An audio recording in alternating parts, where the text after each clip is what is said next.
Hey guys, tonight we're drifting off to a place where the sun hangs heavy in a sky of polished bronze, where the air over the olive groves shimmers like a mirage, and the very concept of hustle hasn't been invented yet. We're in ancient Greece, but we're not on some epic battlefield or a storm-tossed ship. No, we're somewhere far more relatable, far more dormant. We're in the middle of a profoundly, earth-shatteringly lazy afternoon. The cicadas are buzzing a single, endless note that feels less like sound and more like the atmosphere itself vibrating from boredom. You can almost smell the hot, dry thyme crushed underfoot and the faint, dusty scent of sheep wool warming in the sun. You, with your 24/7 notifications and streaming cues, you probably wouldn't last 5 minutes here without reaching for your phone in sheer panic. But there's no phone. There's only heat and light, and time stretching out like warm taffy. So, before you get comfortable, take a moment to like the video and subscribe, but only if you genuinely enjoy what I do here.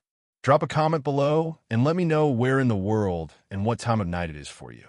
It's always fascinating to see our little, sleepy community spread across the globe.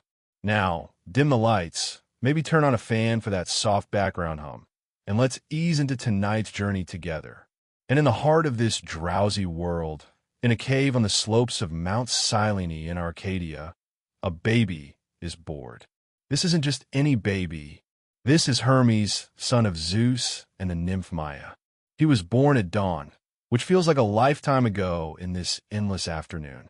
He's literally 1 day old, and he's already over it. He's swaddled, not in typical baby blankets, but in something far more symbolic, the very essence of potential, of cleverness waiting for an outlet. He's supposed to be napping, as newborns do, but his bright, shining eyes are wide open, staring at the roof of the cave. He's taken stock of his surroundings, the smooth walls, his mother's sleeping form, a few simple household items, and found them all profoundly lacking in entertainment value. You know that feeling on a Sunday afternoon when you've scrolled through every app twice and there's nothing left to do? Multiply that by divine consciousness. That's Hermes right now. His tiny fingers flex. His mind, which is alarmingly advanced for his physical age, whirs. He is, by nature, a being of motion, of messages, of boundaries and crossing them. Inactivity is a physical irritant to him. The popular myth we all know is that he's the messenger god, fleet-footed and clever. But tonight, we're starting at the very beginning of that story, in the cradle of his boredom. Before the winged sandals, before the caduceus, there was just this oppressive, golden hour stillness and a brain that refused to be still within it. He listens to the monotonous drone of the cicadas, to the distant, sleepy bleat of sheep from a hillside meadow. And then he hears another sound, a more substantial one, a low, contented moo. It's coming from a pasture not too far away, a pasture belonging to his much older, very serious, and currently absent half-brother, Apollo. A slow, mischievous smile spreads across the baby's face. A plan, wild and brilliant and utterly impulsive, begins to form in that divine little head. The languid afternoon was about to get a wake-up call, delivered not by an alarm, but by the world's most precocious cattle rustler. And as for a little-known fact to drift off with, the cave he was born in wasn't just any hole in the rock. It was said to be a liminal space, a threshold between the world of the gods, the earth, and even the underworld. The perfect birthplace for a god who would spend eternity crossing borders. Historians and mythographers still debate whether this geographical detail was symbolic decoration or a crucial part of his early cult. But for now, it's just a sleepy, stuffy cave to a very restless infant. The stage, baked in sunlight and silence, is set. So there he is, Hermes, the newborn with a restless soul. You have to understand, his boredom wasn't the simple, foggy kind you might feel. It was a sharp, creative, and deeply mischievous boredom.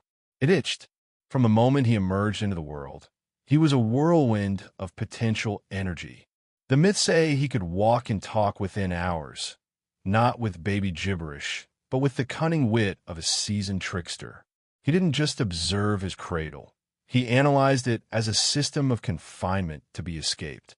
His mother, Maya, saw him as her quiet, secret child, a respite from the drama of Olympus.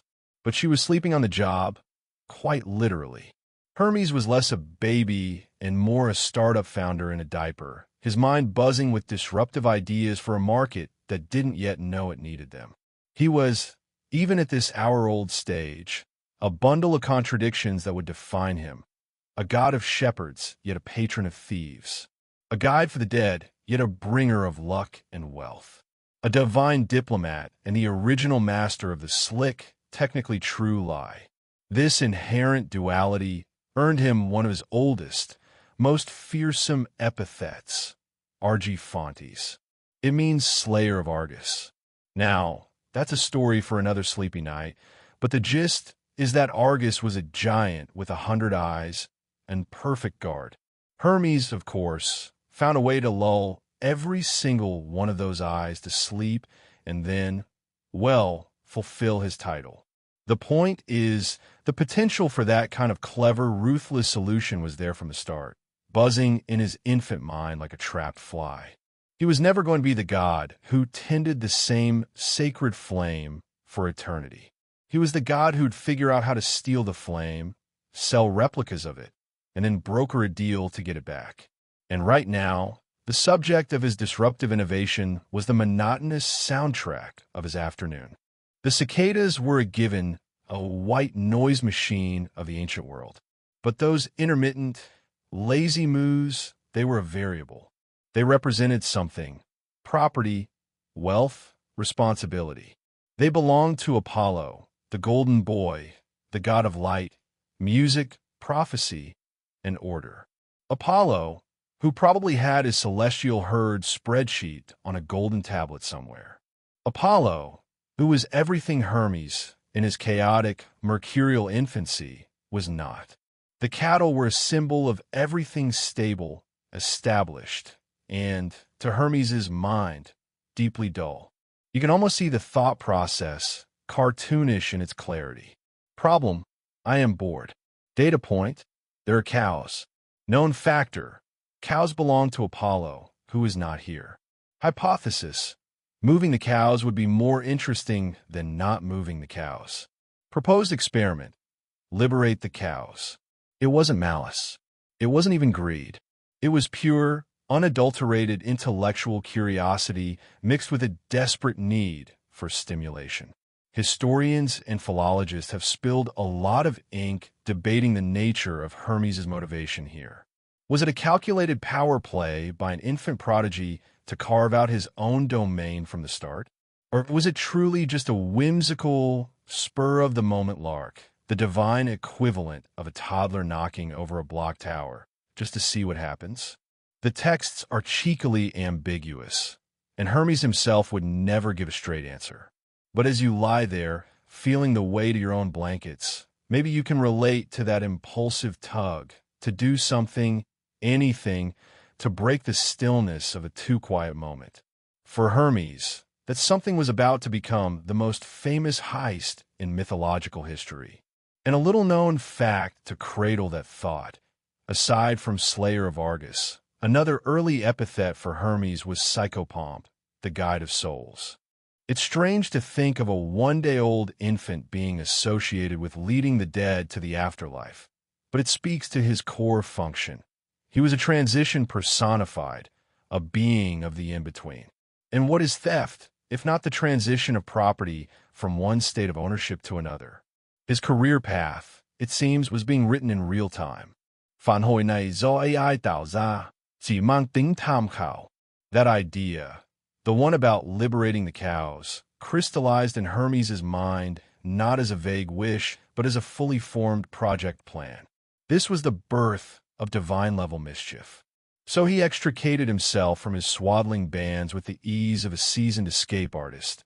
His first documented feat of dexterity, by the way, and padded on his surprisingly steady baby feet to the mouth of the cave.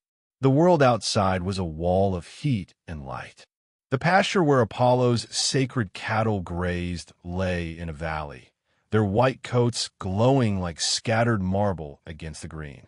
They were magnificent beasts, immortal and well-fed, symbols of Apollo's wealth and stability. To Hermes, they looked like the most interesting toys in the universe. He surveyed the scene with a tactical eye. The cattle were tended, but this was a lazy afternoon for everyone, including the pasture's guardian, a simple herdsman who was almost certainly dozing under an oak tree. The real challenge wasn't the guard. It was the cattle themselves and the evidence they'd leave behind. A lesser thief, a mortal one, would have just driven them away, leaving a trail of hoof prints as obvious as a dotted line on a map leading straight to the crime scene. But Hermes' boredom was of a creative, genius variety. He didn't just want to steal. He wanted to craft a puzzle. He wanted to leave a signature. So he approached the herd, not with intimidation, but with a strange, calming presence. He was, after all, already a god of animal husbandry in the making. The cattle lowed softly, curious at this tiny, bright-eyed visitor. And then he got to work. He couldn't simply lead them. He had to reverse them. One by one, he coaxed the great animals to turn around and walk backwards. Can you picture the scene? The absurd, serene concentration of a newborn god gently pushing on the haunches of a divine bull, guiding its backward steps. He did this for the entire herd. Then, with a flick of his infantile wrist and a spark of divine power, he crafted makeshift shoes for them. Not horseshoes, but ingenious little boots woven from the bark of tamarisk tree and padded with soft grass. He fitted these onto the cow's hooves. Not on the front hooves, as you would for a horse. No, he put them on their back hooves. The effect was pure, slapstick genius. As the backward-walking cattle moved away from the pasture, their shod back hooves pressed into the soft earth, creating prints that appeared to be heading into the pasture, not out of it. It was a perfect optical illusion, a divine forgery of evidence. The trail was a logical paradox, hoof prints indicating arrival, leading to an empty field. It was the world's first known example of reverse engineering a crime scene. He was coding a glitch into reality itself. Historians and folklorists have long debated the practical logistics of this. Could it have been a later, metaphorical addition to the story, explaining why Apollo was so baffled? Or does it point to a deep, ancient understanding of Hermes as a god of cunning and inversion? Whatever the case, as you lie in the dark, you might smile at the sheer, pointless cleverness of it. He wasn't just stealing cows. He was writing a riddle in mud. And here's a little-known fact to drift on. The cattle of the gods weren't just any cattle. They were often described as straight-horned and broad-browed, ideals of bovine perfection. Some regional myths even suggested their hides were pale, not white, but a faint, shimmering gold in certain lights, a detail Apollo, as a sun god, would have particularly appreciated. Their theft wasn't just a property crime. It was an aesthetic insult. Hermes, with his backward-walking, oddly shod herd, was now trudging them away from Arcadia, not toward the hidden valley, but toward the future where one boring afternoon would force the entire Olympian family to sit up and take notice of its youngest, most troublesome member. The languid day was now humming with the silent, reverse-motion energy of a heist in progress. The journey of the backward-walking cattle was a slow, surreal procession under the unwavering sun. Hermes, far from being tired, was invigorated. This was the project management he'd been craving. Every reverse step was a tiny victory against the monumental boredom of the afternoon. He led them not by the main paths, but through rocky stream beds where the water would confuse any scent, and across hard, sun-baked plateaus where even the clever backward hoofprints would fade. He was thinking several steps ahead, his infant mind operating with the cold, precise logic of a master strategist. He was in this moment the pure embodiment of the trickster archetype, not out of malice, but out of a deep-seated need to impose his own fascinating, chaotic order upon the world's dull stability. As dusk began to paint the sky in lavender and peach, they arrived at a grove near the Alpheus River. The cattle were thirsty and confused, but calm under Hermes's strange influence. He watered them, a tiny figure directing giant beasts to the riverbank with quiet authority. The immediate thrill of the theft was wearing off, but the creative itch remained.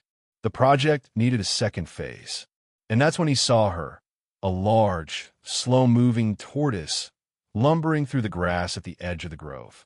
It was the epitome of the slow, deliberate life Hermes had just rebelled against. To anyone else, it was just a turtle. To Hermes's restless, inventive mind, it was a raw material, a solution in search of a problem. His boredom had found a new outlet, fabrication. With a curiosity that held no cruelty, he was a god. After all, his relationship with nature was one of utility. He approached the tortoise. In one swift, divine motion, he hollowed out its shell. The act itself is often glossed over, but think of the moment. The silent grove, the contentedly chewing cattle, and a one-day-old god engaging in what can only be called divine craftsmanship.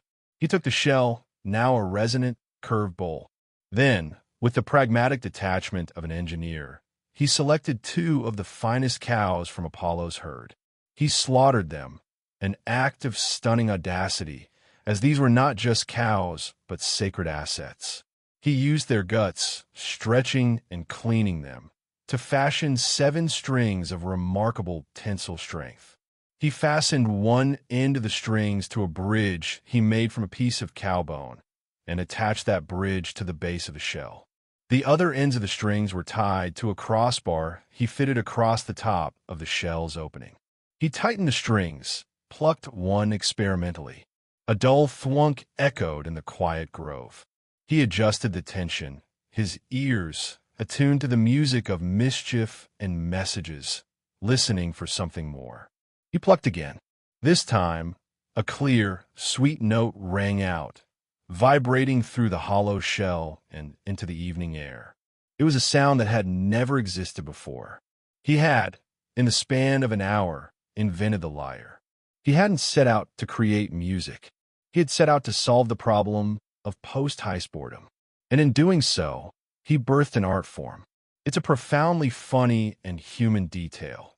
History's first stringed instrument was born from cattle rustling and existential ennui. Historians and musicologists still debate the plausibility of this origin story. Could a lyre truly be made so quickly from such materials?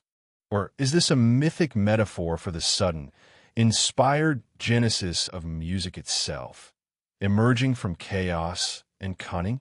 As you sink deeper into your pillow, consider the tortoise, going about its slow life, entirely unaware it was about to become the foundation of Apollo's entire musical aesthetic. Its legacy wasn't a long life, but an eternal sound. And for a little-known fact to carry into the next section, the number of strings, 7, was deeply significant. It corresponded to the 7 known planets of antiquity, to the 7 vowels of the Greek alphabet considered to have magical power, and to the Pleiades, the 7 sisters, one of whom was his mother Maya. Even in an act of spontaneous invention, Hermes, the god of connections and meanings, was weaving cosmic significance. He spent the rest of the evening not plotting his next move, but simply playing. He composed idle tunes, melodies that reflected the rustling leaves, the lowing of the remaining cattle, the gurgle of the river. The god of thieves and boundaries had, for a moment, become the world's first and most contented busker, serenading himself in a stolen grove as the stars came out. The lazy afternoon had yielded first a crime, and then a masterpiece. Meanwhile, back on the sunlit slopes where this all began, Apollo was returning.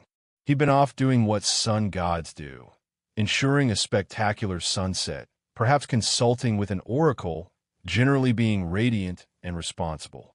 He arrived at his pasture expecting the serene sight of his impeccable, straight-horned cattle dotting the landscape like living statues. He found emptiness, just trampled grass and silence where the contented lowing should have been. A cold, golden fury ignited within him.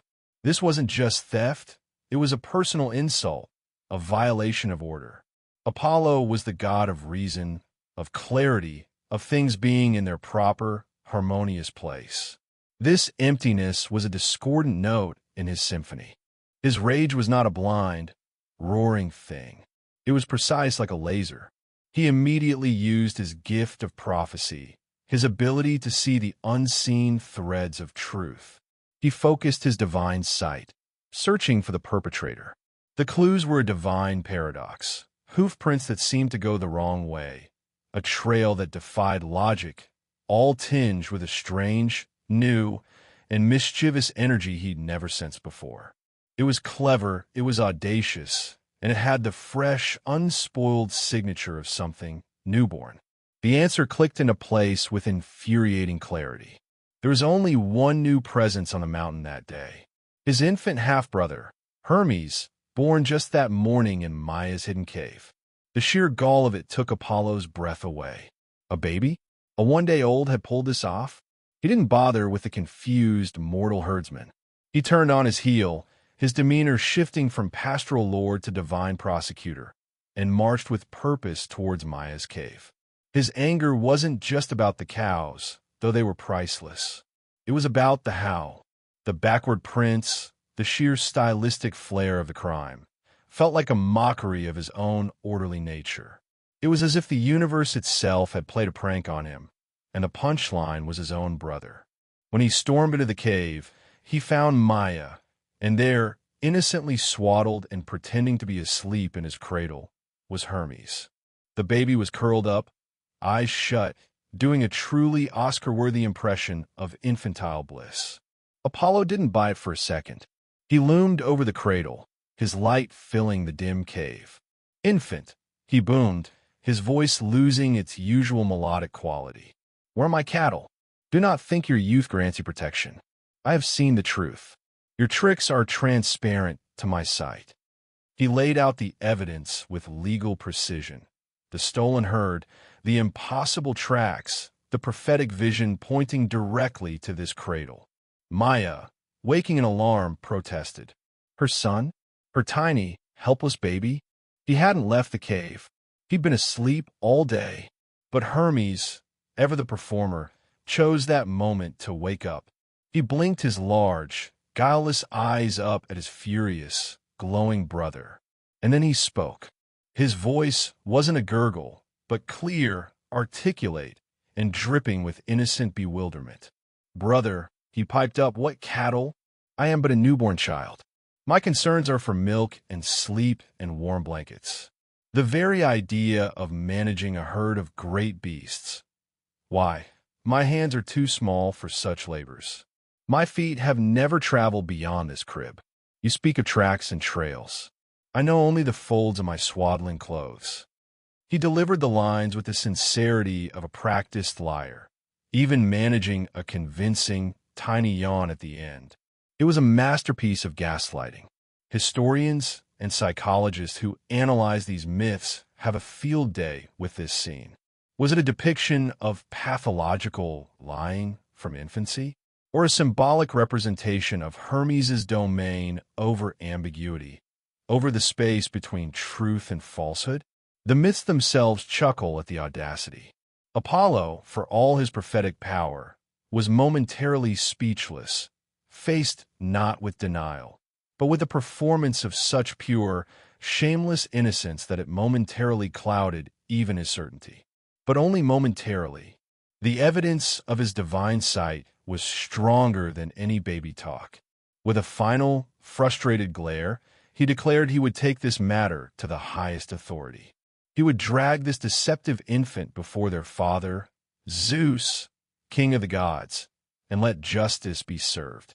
The lazy afternoon's conflict was moving to the ultimate courtroom, the summit of Olympus. phản hồi này do AI tạo ra, chỉ mang tính tham khảo. And so, the scene shifted from the earthy, sleepy warmth of the cave to the breathtaking, cold majesty of Mount Olympus. Apollo, radiating a sense of grievous injustice, hauled his squirming, protesting baby brother up the divine slopes. Hermes, for his part, didn't stop his performance. He kept up a stream of innocent chatter, questioning the necessity of this trip, complaining of the chill, asking if they could stop for a snack, acting every bit the put-upon toddler, which technically he was. The contrast was almost comical. The god of light and truth, stern and righteous, and the god of trickery and transition, wrapped in his blankets and weaving a web of plausible deniability. They arrived in the great hall of the gods. The air here wasn't heavy with the scent of time and dust, but with the ozone crackle of power and the faint, cold smell of ambrosia and marble. Other Olympians likely glanced over, intrigued by the domestic drama unfolding. And there, on his colossal throne, sat Zeus, the father of gods and men, wielder of the thunderbolt, arbiter of cosmic disputes. He looked down at his two sons, one full of golden, indignant fury, the other a bundle of wide-eyed, infantile innocence. You can imagine Zeus suppressing a sigh. God-King business was endless. Apollo launched into his case. He was eloquent, logical, and passionately aggrieved. He laid out the facts. The missing sacred cattle, the prophetically revealed thief, the absurdly clever cover-up of the backward hoof prints. He pointed an accusing, radiant finger at the baby in the blankets. He may look harmless, father, but he is a thief and a liar of unparalleled audacity. He has stolen my property and now hides behind his infancy. He must be punished. All eyes turned to Hermes. The baby god squirmed in his swaddling clothes, looking up at Zeus with an expression of profound, wounded confusion. When he spoke, his voice was small but clear in the vast hall. "Father," he began, his tone the very picture of earnest pleading. "I am but a child of a single day. My strength is that of a newborn. My knowledge extends to my mother's face and the walls of my cave. How could I, with these feeble limbs, steal the mighty cattle of far-shooting Apollo? It is a tale too fantastic to believe. I have been in my cradle all this time. Perhaps the herdsman was negligent, or another, envious god, saw an opportunity. He didn't outright accuse anyone else, but he skillfully planted the seed of alternative explanations. He was a master of deflection, using his apparent weakness as his greatest strength. He even managed to summon a convincing tear, which sparkled on his cheek. It was a performance that would make any lawyer weep with pride. Zeus listened, his great brow furrowed. And here's where the story gets its deepest, most subtle humor. Zeus, all-seeing and all-knowing, was not fooled. The myths are clear on this point. He looked at his youngest son, took in the blatant, brilliant falsehoods delivered with such perfect childish sincerity, and he did something remarkable. He laughed. It wasn't a chuckle, but a great, booming roar of laughter that shook the foundations of the hall. He wasn't laughing at Apollo's loss. He was laughing at the sheer, unmitigated gall of it. The cunning, the cleverness, the flawless execution of both crime and cover-up by a one-day-old infant. It delighted him.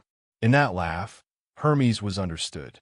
Zeus saw not just a thief, but a new kind of intelligence entering his divine family, an intelligence of wit, loopholes, and charming deceit.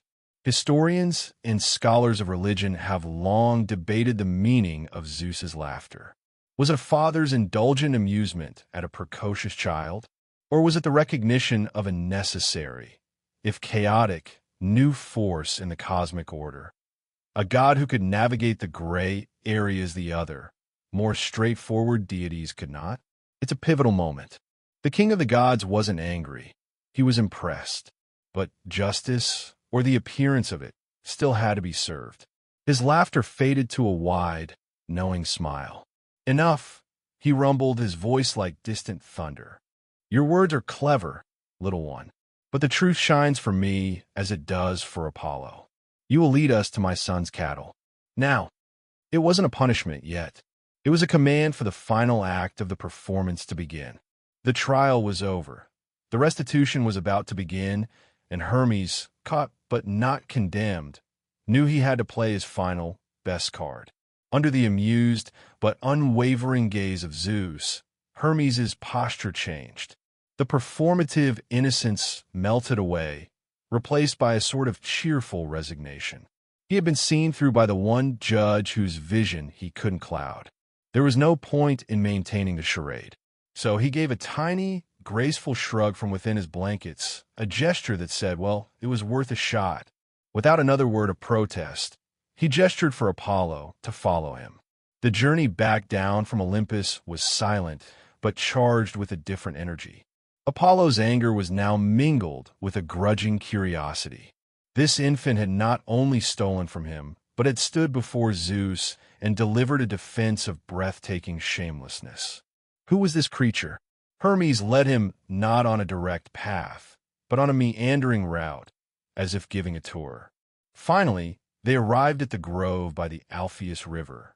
The scene that greeted Apollo was a paradox. There were his cattle, some of them at least, peacefully grazing. But the evidence of the slaughter of 2 of his finest beasts was clear. And then there was Hermes's other creation. The baby god scampered over to a nearby rock, where the tortoise-shell lyre lay. He picked it up, settled himself comfortably, and without any preamble began to play. The sound that filled the grove was not like anything Apollo had ever heard. As the god of music, his domain was the perfect, celestial harmony of the spheres, the structured beauty of the chorus, the clean melody of the flute. This was different. The lyre's notes were warm, intimate, and strangely compelling. They held the earthy resonance of the shell, the tinsel vitality of the gut strings, and a rhythm that seemed to mimic trickling water and rustling leaves. Hermes played a tune that was both simple and deeply cunning, a melody that seemed to tell the story of the lazy afternoon, the boring cave, the whimsical idea, the careful, backward steps. It was an auditory confession and a boast all at once. Apollo was transfixed. His righteous fury, which had been a steady flame, flickered and began to transform. He watched the baby's fingers, so small and yet so deft, pluck the strings. He listened to the music, which was more than music. It was a new language. His artistic soul, which was the core of his being, was utterly captivated. The theft of the cattle, the slaughter of 2, even the humiliation, they began to recede in the face of this revelation. Here was an invention, a new form of beauty, born from chaos and theft, yes, but beauty nonetheless. The craftsman in him recognized genius. The musician in him fell in love with the instrument. Hermes, watching his brother's face soften, saw his opening. He didn't stop playing. He simply let the music speak for him. It was his final and most powerful argument. The lyre was an apology, a peace offering, and a bargaining chip, all woven into one enchanting sound. Historians and music theorists love to dissect this moment. Was it the specific modal scale Hermes used? Was it the inherent, soothing quality of the lyre's timbre? Or was it simply the shock of the new, disarming Apollo's anger through sheer creativity? The ancient texts suggest Apollo's anger didn't just fade, it was replaced by a powerful, covetous desire for the object in Hermes's hands. The god of light saw a new kind of light, the spark of divine inspiration, even if it came from a dishonest source. As the last note hung in the evening air, Hermes finally looked up, his expression now one of open, deal-making charm. The confrontation was over. The negotiation was about to begin. And a little-known fact to hold onto as this scene settles in your mind. The specific grove on the Alpheus River where this happened was later considered a sacred site, not just to Hermes, but to a strange joint cult of Hermes and Apollo. It was a place where the boundaries between theft and gift, trickery and art, were forever blurred. The lazy afternoon crime had just yielded its most valuable piece of evidence, a masterpiece that changed the heart of the prosecutor. 反hồi này do AI tạo ra, chỉ mang tính tham khảo. The final note from the lyre faded into the twilight, sounds of the grove. The river's murmur, the crickets beginning their nightly song. Apollo stood in silence, his earlier rage now a forgotten storm. He stared at the instrument in Hermes' tiny hands, as if seeing the answer to a question he hadn't known he was asking. The god of music had just been introduced to his new favorite instrument. The creative covetousness in his eyes was brighter than any anger had been. Hermes, the consummate dealmaker, saw his chance. He held the lyre out, not in supplication, but as a merchant presenting his finest wares. "It's just a little thing I put together," he said, his voice dripping with false modesty. "Something to pass the time. The sound is pleasant, don't you think?" Apollo reached for it almost reverently. His fingers, accustomed to the smoothness of a flute or the taut string of a bow, brushed the rough-hewn tortoise shell, the carefully stretched gut. It was crude, yet perfect. He plucked a string himself, and a richer, more resonant note bloomed under his divine touch. He was hooked. The cattle, the entire reason for this expedition, suddenly felt like a secondary concern. He had to have this. He needed it. "This," Apollo said, his voice hushed with awe, "for the cattle. All of them. The ones here and the two you used. The theft is forgiven. The lyre is mine." But Hermes was already thinking 3 steps ahead. A simple trade was good, but it wasn't interesting. It didn't build a future. He tilted his head, his infant face a mask of thoughtful negotiation. "The lyre for your forgiveness and the herd. It seems a fair start, brother. But consider, I am newborn. I have no realm, no tools, no purpose. You have herds and prophecy and the sun itself. This lyre is my first creation. Surely such a novel treasure, which has so captivated the great Apollo, is worth more than mere restitution. Perhaps it is worth an investment." He was bargaining with the skill of a seasoned merchant. Apollo, his attention split between the mesmerizing instrument and the infuriatingly clever child, was at a disadvantage. "What else could you possibly want?" he asked, his tone more curious than annoyed now. Hermes smiled. "A few things. The herd is mine, truly. But also, I need a way to travel, to carry messages, to be useful to our father and the family." He was essentially asking for a job description and the tools to do it. He pointed to the caduceus, the herald staff entwined with 2 serpents, which Apollo carried as a symbol of his own role as a communicator of prophecy. "A staff like that would suit me, and perhaps some footwear better suited for long journeys than these baby feet." Apollo looked from the lyre to Hermes, and a slow, understanding smile spread across his face. The anger was gone, replaced by a kind of bewildered admiration. This infant wasn't just a thief. He was an entrepreneur. He had stolen Apollo's property and was now using the proceeds of that theft, the lyre, to secure a divine franchise. It was audacious beyond measure. And Apollo, holding the beautiful, strange new instrument, found he didn't mind. The trade felt right. Creative for creative. He handed the caduceus to Hermes. "The staff is yours.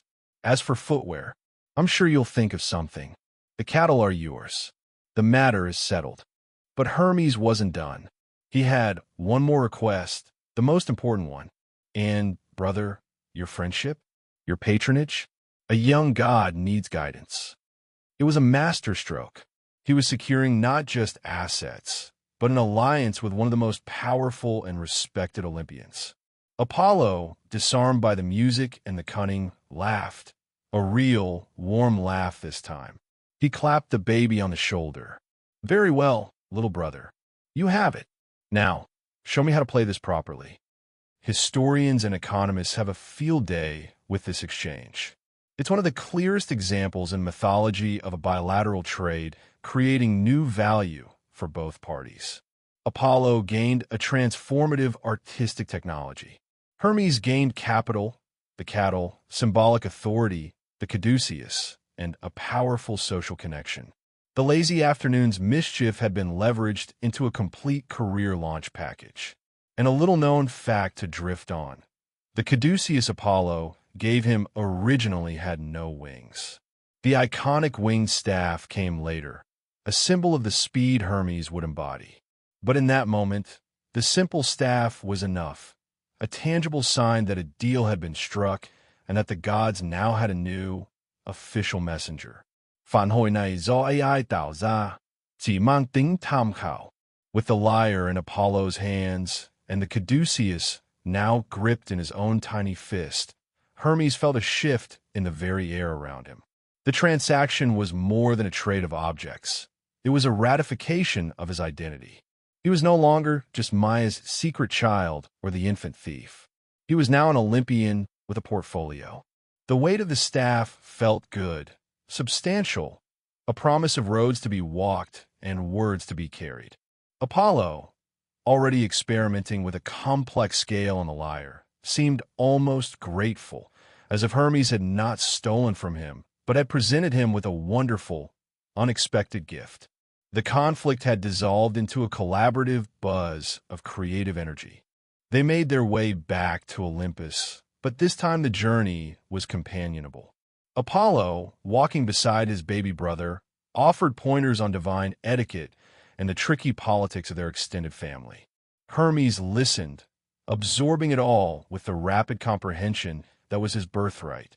When they stood once more before Zeus, the atmosphere in the hall was entirely different. Apollo spoke first, not as a prosecutor, but as a satisfied customer and a proud mentor. "Father, the matter is resolved. My cattle have been recovered, though young Hermes will retain them as part of our agreement. In return, he has given me this." He strummed the lyre, and a cascade of perfect notes filled the throne room, drawing appreciative glances from the other gods. An invention of remarkable beauty. "We have reached an understanding." Zeus looked from one son to the other, his earlier amusement now settled into approval. This was a better outcome than mere punishment. It was integration. The clever, chaotic force represented by Hermes had been successfully channeled into the Olympian system through Apollo's influence. Zeus raised his hand, and the murmurs in the hall ceased. His voice, when he spoke, was formal, declamatory, the sound of history being written. "Hermes, my son," Zeus intoned, "your cunning is great, and your spirit is restless. The Olympian order has need of such qualities properly directed. Therefore, here are your domains." He listed them, each one a formal job title. "You shall be the messenger of the gods, carrying our words with swiftness and surety between Olympus, earth, and the underworld. You shall be the guide, the psychopomp, leading the shades of the dead to their final rest. You shall be the patron of travelers, of shepherds, of orators, and of those who operate in the twilight of ownership." A gentle chuckle rippled through the divine assembly at that last one. "You will be a bringer of luck, a god of commerce and negotiation, and a protector of boundaries." It was an immense, sprawling portfolio covering all the liminal, in-between spaces the other gods considered too messy or too mundane. Hermes wasn't being given a single throne. He was being given the roads between all thrones. This was the official divine investiture. The lazy afternoon's boredom had now crystallized into an eternal job description. Historians note that this moment formalized Hermes' role as the crucial interstitial deity, the connective tissue of the Greek pantheon. Without him, communication broke down, journeys stalled, transactions failed, and souls were lost. He was suddenly indispensable, and a little-known fact to sleep on.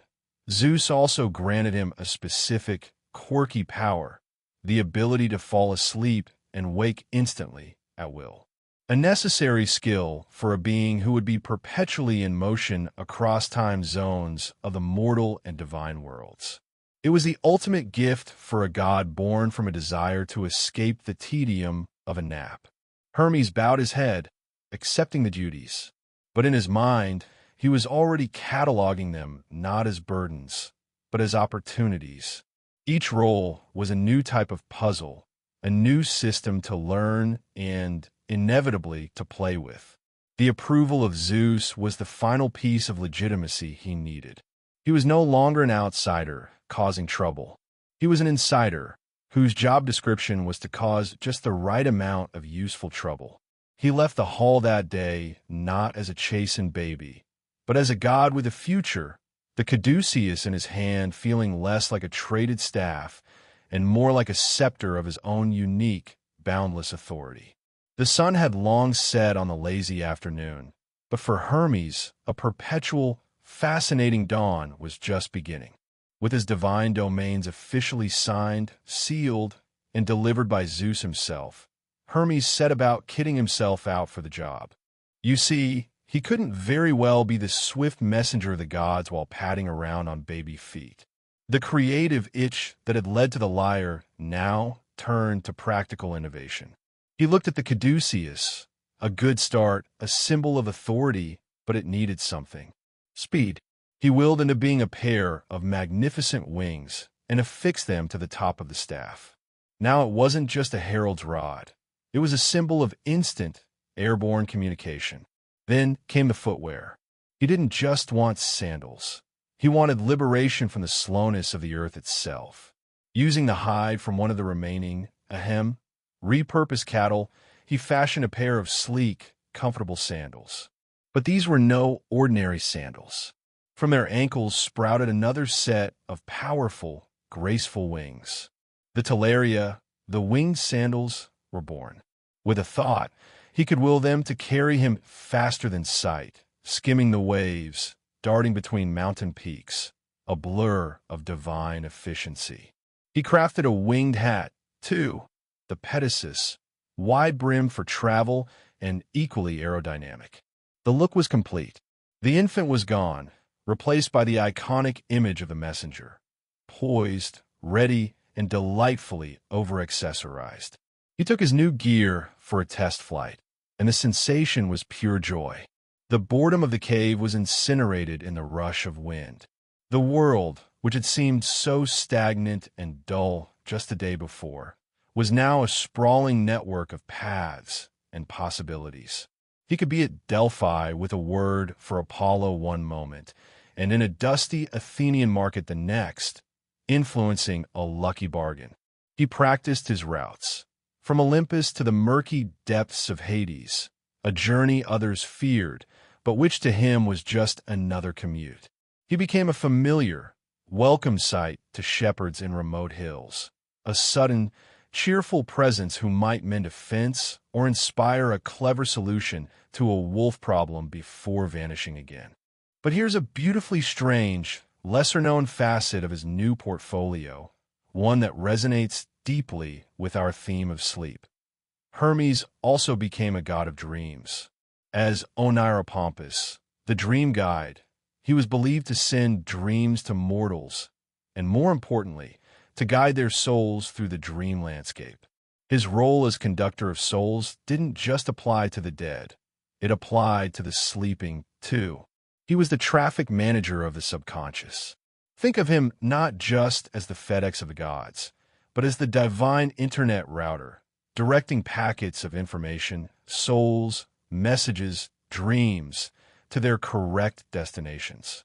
His first lazy afternoon, spent wrestling with the frustration of a stagnant mind, had ironically led him to become the deity in charge of mental travel. Historians and anthropologists see in this bundle of roles a profound ancient understanding of the connection between sleep, death, and communication. All are transitions. All involve a journey from one state of being to another. Hermes was the god of that transition. The soft hum of your fan right now, the boundary between wakefulness and sleep you're drifting across. That's his kind of terrain. And while scholars debate whether his dream-guiding function was a later addition to his mythos or central from the start, it fits perfectly. The god who invented the lyre to soothe his own restless mind naturally evolved into the god who could bring peace or messages or strange visions to the resting minds of others.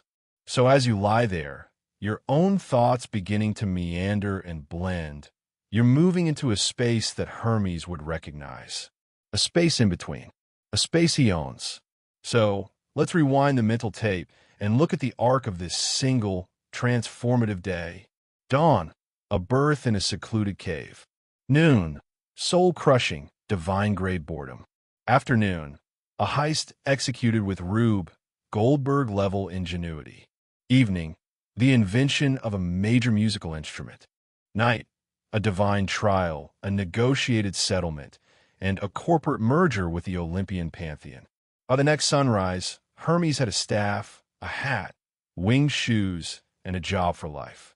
It's the ultimate origin story for the ultimate multi-hyphenate. And it all sprouted from the fertile, restless soil of a lazy afternoon. What's the lesson here? On the surface, it might seem like idle hands are the devil's workshop. But that's too simplistic, too judgmental.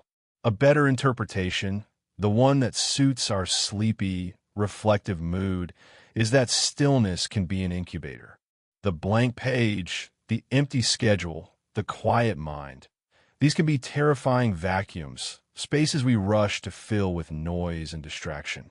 We, like Hermes in that cave, often feel a physical itch to do something when faced with them. But his stories suggest that if you sit with that emptiness long enough, if you let the boredom truly saturate you, it might just ferment into something revolutionary.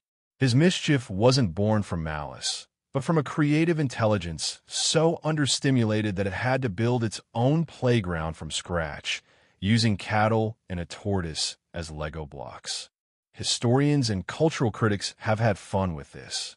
Some see Hermes as the original disruptor, a startup deity who looked at the established markets of Apollo, livestock, music, and found a chaotic, brilliant way to break in and claim his share. Others see a deeper, psychological myth about the adolescence of the mind, the necessary, rebellious phase where one tests boundaries, tells fibs to authority, and uses cunning to carve out a unique identity. The gods debated his actions, just as we debate the antics of precocious, troublesome geniuses. Was he a criminal or an innovator? The answer, Zeus's booming laughter told us, is both. He was a necessary chaos. And here's a little-known, wonderfully ironic fact to tuck under your pillow. In some very old local cults, Hermes wasn't just honored at crossroads or city gates. He was also honored with simple, uncarved stone pillars called Hermes. These were often placed at boundaries, yes, but also in gardens, in courtyards, places of rest and reflection. They were symbols of his presence in the quiet, in between moments of daily life. The god born from a desire to escape stillness was also asked to sanctify it. Perhaps they understood that his energy wasn't just for the journey, but also for the moment you stop, lean on a boundary stone, and let your mind wander. That's when the best ideas, and sometimes the most delightfully terrible ones, are born. Your own lazy afternoon, wherever and whenever it comes, is a tiny, modern shrine to that same potential. You're just probably less likely to use it to reverse engineer a cattle theft. From that one lazy afternoon, a cultural footprint was stamped across history that we still walk in today, often without even realizing it. Hermes' influence didn't stay on a dusty mountaintop. It slithered, flew, and negotiated its way into the bedrock of our world. Take the most obvious symbol, the caduceus, that winged staff with two serpents entwined. You've seen it. It's on ambulances, hospital insignia, medical textbooks. It's become the near-universal symbol of medicine in the United States. And here's the funny, mixed-up truth. It's mostly a case of mistaken identity. The true ancient symbol of healing was the rod of Asclepius, a simple staff with a single snake. But the caduceus, with its two serpents looking like a double helix, its wings suggesting speed, and its association with commerce, well, it was just more visually appealing to 19th and early 20th century American military medical corps designers. They confused the messenger's staff for the healer's staff. But in a weird, Hermes-like twist of synchronicity, it kind of works. He was, after all, a god of transitions, and healing is a transition from sickness to health. He guided souls. Modern medicine tries its best to keep them here. So, the error stuck, and now the god of thieves presides over our emergency rooms, a fact that would no doubt amuse him to no end. Then there's his name. Hermes echoes in hermeneutics, the science of interpretation, because he was the god of language and messages. It's in Hermetic, meaning sealed tightly, which comes from the later mystical writings attributed to Hermes Trismegistus, linking him to secrets and alchemy.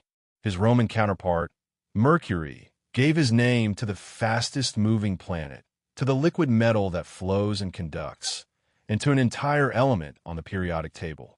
Every time you hear about a mercurial personality, quick, changeable, clever, you're invoking him.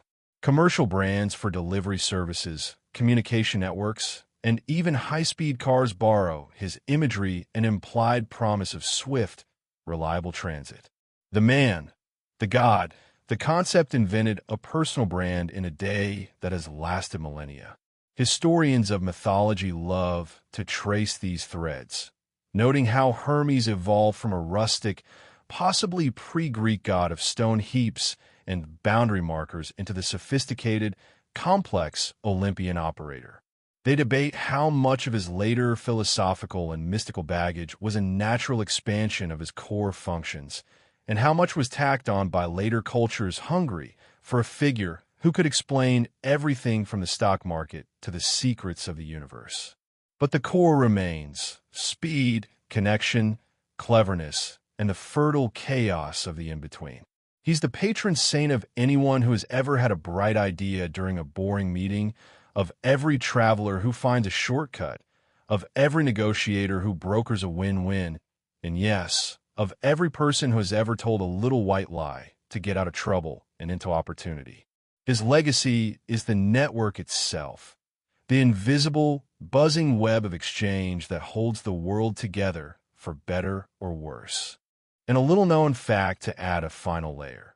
In some parts of ancient Greece, people would make offerings of cakes and figs to Hermes not just for safe travel, but for good luck in rhetoric and public speaking. They understood that the journey of a persuasive idea from mind to audience was also a kind of road that needed his blessing.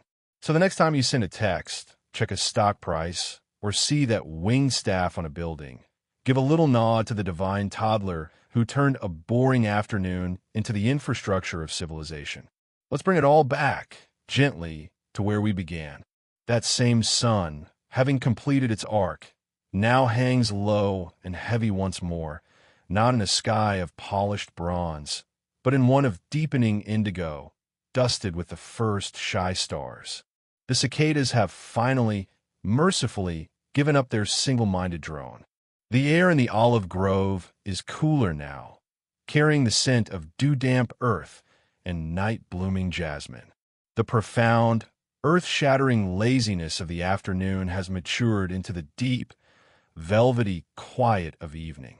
But the landscape is different now. It's been changed, not physically, but in its potential. That pasture isn't just a place where Apollo's cattle grazed. It's the site of the first reverse hoofprint. That grove by the river isn't just a shady spot. It's the birthplace of a lyre. The cave is no longer just a hiding place for a nymph and her child. It's the launch pad for a god. Hermes himself is long gone, of course, off on some errand for Zeus, or guiding a soul along the starry path to the underworld, or inspiring a sudden, profitable idea in a sleeping merchant. But his absence isn't empty. It's full of the echo of his passage. The stillness now is not the stagnant, oppressive boredom he rebelled against. It's a stillness that has been informed by action. It's the satisfying silence after a masterpiece has been played, after a brilliant deal has been struck, after a long and interesting journey has been completed. It's the kind of quiet that contains within it the memory of motion and the promise of more to come. This is the gift of his story.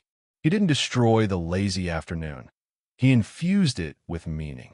He proved that even the most empty-seeming moment is a chamber waiting to be filled with the music of something new. As you lie there in your own quiet, modern night version of that Arcadian evening, you can almost feel that shift. Your boredom, your restlessness, your Sunday afternoon scrolling paralysis, it's not a void. It's the same raw material. You're not in a cave with divine cattle nearby, but maybe you have a notebook or a guitar you haven't picked up in months, or a problem at work that needs a sideways solution. Or maybe you have absolutely nothing but the quiet itself. And that's enough, because the myth tells us that from nothing but quiet, with nothing but a tortoise and some stolen cow guts, you can build an instrument that changes the world, or at least changes your evening. Historians can't confirm the exact species of tortoise, of course, and they debate whether the invention of the lyre was a one-time event or a slow cultural evolution projected onto a charming story. But the metaphorical truth remains, soft and persistent as the hum of your fan. Creativity often needs the empty space of boredom to take root. The mind, when not constantly fed, learns to forage. And sometimes it forges something magical. So let this final image settle over you. Not the frantic, winged messenger, but the contented inventor in the grove at dusk, the first notes of a new song floating up to meet the first stars. The work is done. The deal is made. The excitement is over. And what's left is a deeper, richer, and far more peaceful quiet than the one he started with. A quiet he earned. A quiet you're earning right now, simply by listening and by letting your own mind begin to wander its own hidden paths, backward and forward, in search of nothing in particular, and therefore, everything. This is the part where we slow the rhythm of the words, where we let the sentences stretch out like long shadows at the end of that Greek day. The story is told. Hermes has his wings, his staff, his endless errands. The lyre is in Apollo's hands. Its music now a fixed star in the constellation of human culture. The lazy afternoon is a memory etched in myth. And you are here in your own private night, the boundary between today and tomorrow as soft and permeable as the fabric of a dream. There's a gentle lesson in all this, one that doesn't demand action but invites a shift in perspective. We spend so much of our lives fleeing boredom, treating it as an enemy to be defeated with screens and schedules and noise. We see stillness as a problem to be solved. But the story of Hermes's lazy afternoon offers a different view.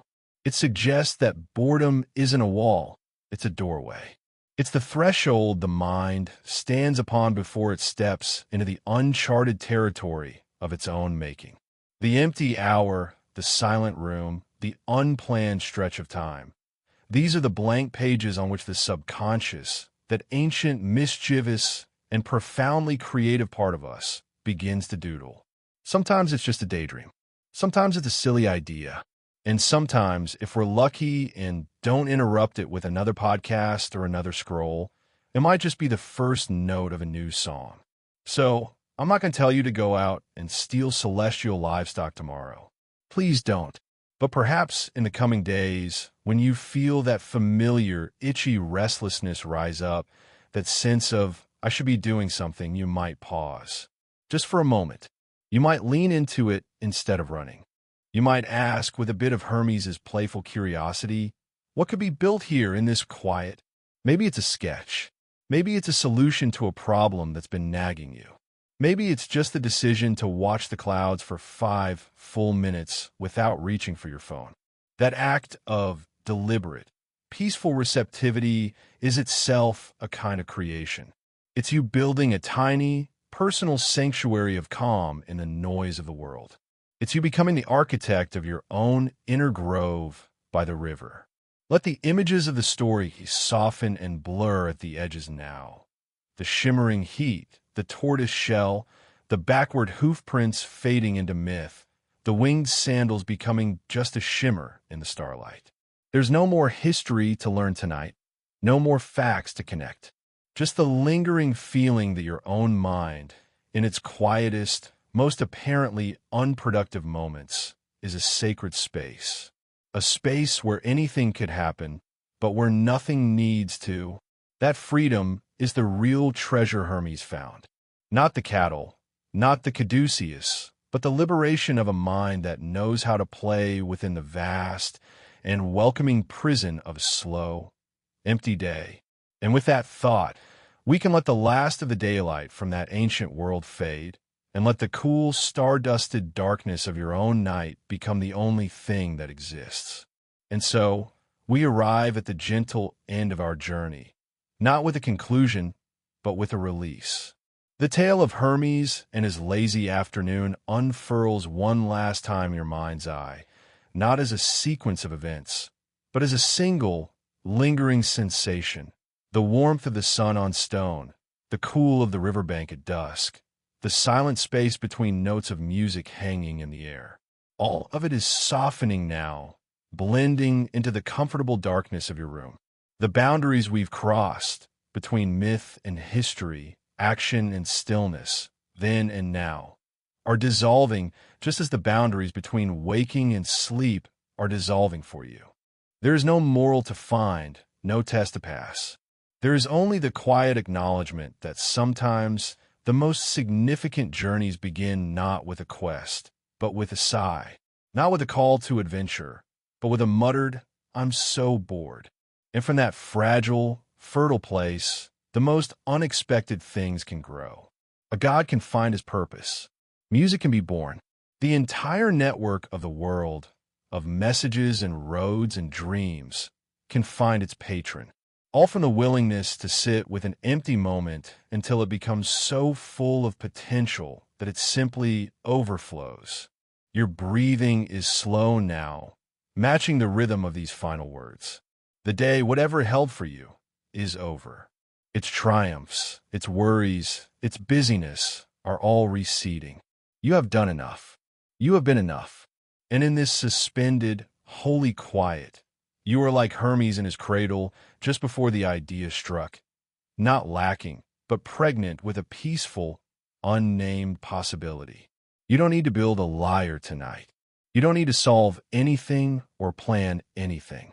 Your only task is to rest, to let the mind that has been tracing this ancient story finally release its gentle hold, and to drift. Let the images go. Let the words fade into a soothing hum. Feel the weight of your body on the bed, a welcome anchor. Hear the soft, rhythmic sound of your own breath, the most ancient and reliable lullaby there is. The night is vast and kind, and it holds you securely. There is nowhere you need to go, nothing you need to do, no messages to deliver. For now, in this deepest, most personal of in-between spaces, you are both the traveler and the destination. You are home. Sweet, deep dreams are waiting for you, just on the other side of this breath. Let them come. Let everything go soft and dark and quiet. End of script. Sweet dreams.